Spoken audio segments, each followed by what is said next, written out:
Hi and welcome to another review, and today finally, a lot of you have been asking, we are looking at the Razer Viper Mini here. Now this video has been highly requested, so I hope you all enjoy this level of detail we're going to go into. In this video we're going to go through a load of latency tests, sensor tests, full dimensions on it on every inch of the mouse, cable tests, everything you want to know about this mouse you'll find in this video today.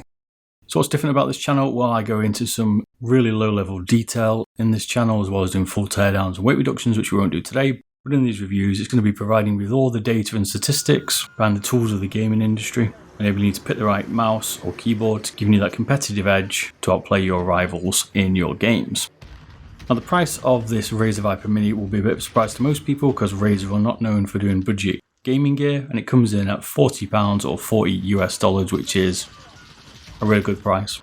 The design and shape, while they've kept the standard Viper shape here, they've made it smaller, which is what people had requested, so it's good here to see Razer are listening to what the community is after.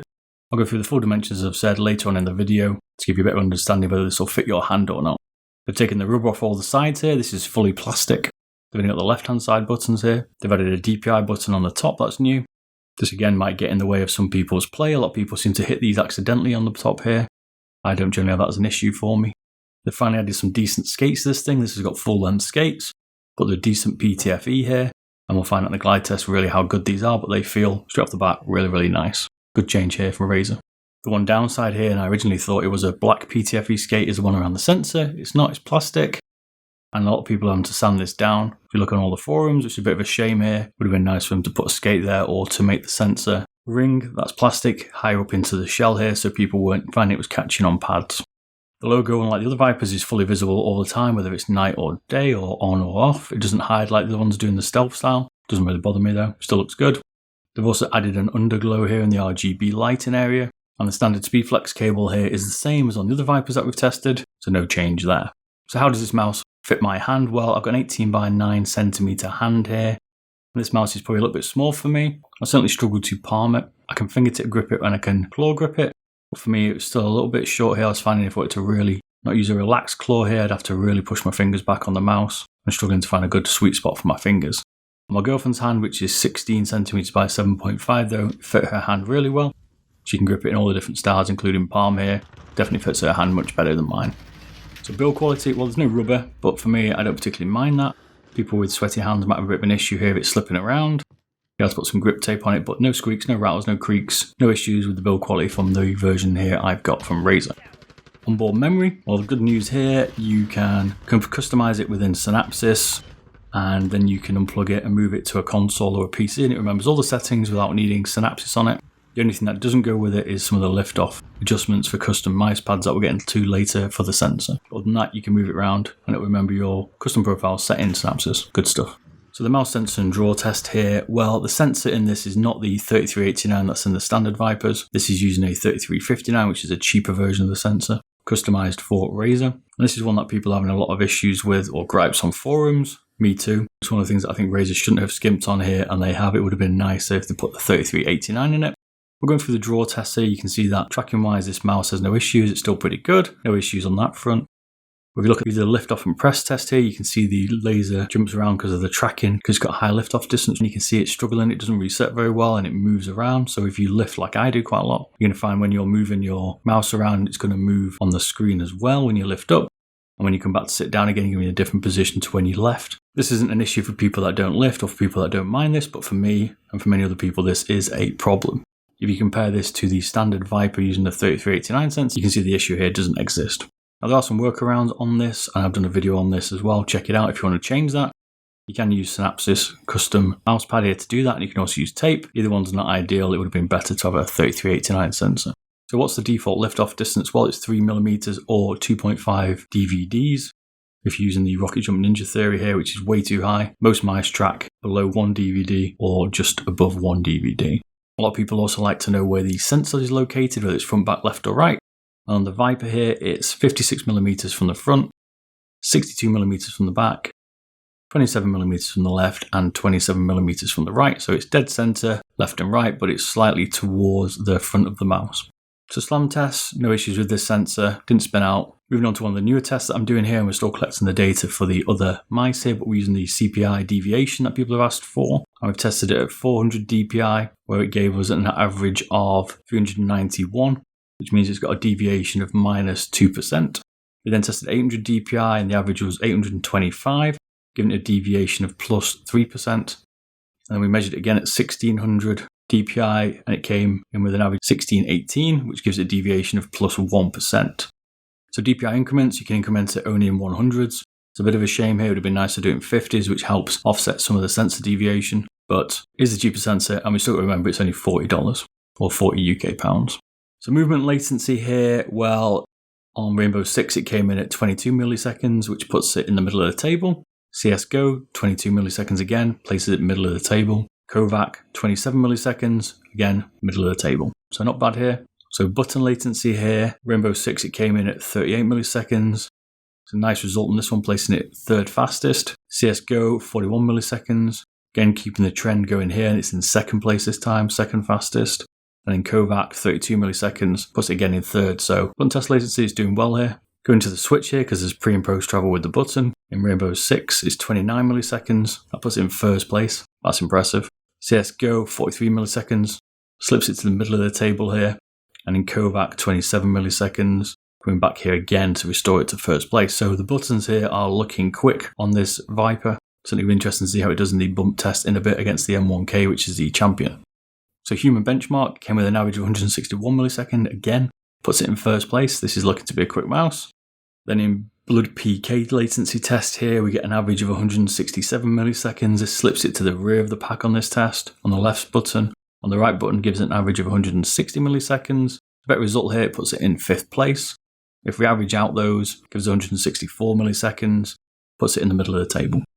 So onto the bump test here, and this one I'm a bit more excited about. I think we maybe could have found somewhere that can beat the M1K finally. In the first test though, the M1K takes the victory here, which is the right mouse button of the M1K versus the left button of the Viper.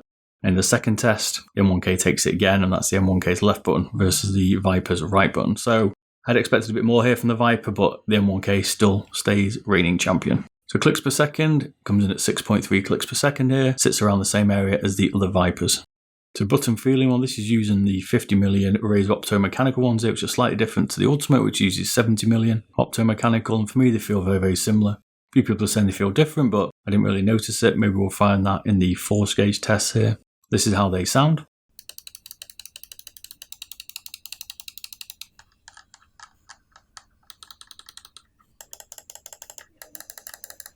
So on the force gauge test here, the left mouse button came with an average of 37 grams. The middle was 72 grams, and the rear was 155 grams. The front was an average of 38 grams, the middle was 80 grams, and the rear was 156 grams. This gives the left button an average of 88 grams, puts in the firmer click end, and the right mouse button 91 grams, again puts in the firmer click end. Side buttons, they came with an average of 105 on the front side button, puts it in the firmer click end. And the back was 109 grams, again puts in the firmer click end. So these buttons are looking to be quite stiff here on the Viper Mini. Scroll press comes in 158 grams, which puts it in the light press compared to the other ones, which was nice. I do like the scroll press on this. Certainly feels very good. Got no issues with the scroll wheel on this one, even like the rubber. Good job here from Razer. And it's got the standard 24 notches. Is it any different, the scroll wheel mechanism? The other Vipers we'll find out. We know the Viper Ultimate and the Viper standard wide one do have a different setup, so maybe this is different. Again, we'll find out when we compare them properly together. So the glide test, well, the NSW comes in with an average of 19 grams, NFW an average of 28 grams, RFW an average of 20 grams, and RFW an average of 29 grams. We work out the standard mousepad average here, so left and right, up and down, comes in with 24 grams. This one here puts it to certainly be in the quicker side, which we expected. These skates do feel really good here on this Viper, and this does seem to show that in the test. One that I was a bit surprised with here was the Ultimate was pretty close behind it as well. I thought the Ultimate was going to be further back, given it's got smaller skates and the cutout in the bottom. So dimensions of this one, well, the length of this comes in and measured 118 millimeters.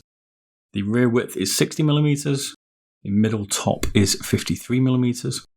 Middle with the profile button is 57 millimeters. The middle bottom is 53 millimeters. The middle front is 60 millimeters. Height on the rear is 35 millimeters. Height on the middle is 38 millimeters. And height on the front is 21 millimeters. Compare this to something like the MM710 where it's kind of competing here. Both looking at the same market, these mice. It means that the Viper here is slightly longer, but on all the other aspects of it, it is a little bit smaller than the MM710. Be interested to see how this plays out against the Model O minus, as well as the Ultralight 2 when we get all these tested together and compare them in one place. So the buttons width are 24mm. This puts them on quite a narrow button here compared to other mice. So if you've got quite big fingers, you might struggle here, but you'd have to have big fingers and really small hands. Thickness of the scroll wheel is 7.2mm. Puts in the middle thickness of scroll wheels that we've tested. And the estimated length of it is around 24mm, but we'll try that in the teardown. When we take it out, we can properly measure the circumference of the circle. So the weight of this will Razer say it's 61 grams, and on the scales, 61 grams. No issues here. It certainly puts it in the light range of mice, one of the lightest we've tested it here. I feel in the weight reduction video we'll do, we can certainly get some more weight out of this Viper. I'm going to be aiming for a total weight of 50 grams. I don't see why we can't. We've got the Viper wired down to 52 grams. And 56 grams and even lower. So I think the Mini here is going to be one for getting it below 50 or dead on 50 grams. Cable, we've already tested it. It's 2.4mm thick. Needs to be more flexible for my point of view. Cooler Master have done a better job on the MM710. And this one's still a bit stiff for my liking. I'd certainly be power cording this out the box. If you're looking for someone good to power cord, check out Power Cord Mods UK. Got some good prices there and he's good at doing power cords. Software uses Synapsys 3. Everyone knows what Synapsys 3 is by now. Good software. It's come along a long way and no issues whatsoever. You can configure the mouse as you like. You can use Hypershift on this as well if you wanted, which is good to know. So in Kovac here, it came with an average sum of 96, final sum of 78.8 and a accuracy of 79.1. This puts it in the average performance here with mice. I didn't feel like I can really get on with the shape of this Viper. I can't go on the shape of the other Viper either, so wouldn't necessarily say it was the mouse, it's more to do with it's not the shape for me personally. But it performed okay, no gripes. So getting on to conclusion here, well for 40 UK pounds, 40 US dollars, this is definitely a good mouse. Everything else is really, really good. The only concern I have is the sensor for me that would stop me using it because I need a mouse that doesn't have a high liftoff.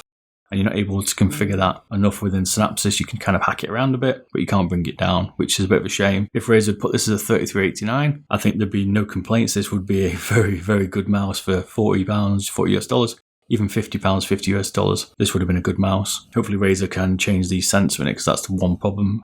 Press-wise, I think they feel very similar to the other Viper. A few people have said they're slightly different here. I can't quite notice that. I like scroll wheel. I think if you're going to have a bit of a struggle with the grip issue because it's all plastic here, then you could put some lizard tape on it, something like that, potentially if you wanted as well. So overall, good mouse. I do recommend it for people. It's a good price range. Just check to see if you've got any issues with the liftoff that would personally bother you. Otherwise, it's definitely worth picking up. So, hope you like this video, hope you like the detail. Been a bit quicker on the way I presented it, hopefully. Going to be doing some more videos. We've got a lot more stuff coming up. Load more reviews. Swamped with reviews at the minute. I'm trying to catch up. I'll try and get some out a lot quicker, and I'll see you in the next video. Thanks a lot. Don't forget to like and subscribe, and I'll see you again soon. Catch you later. Bye-bye.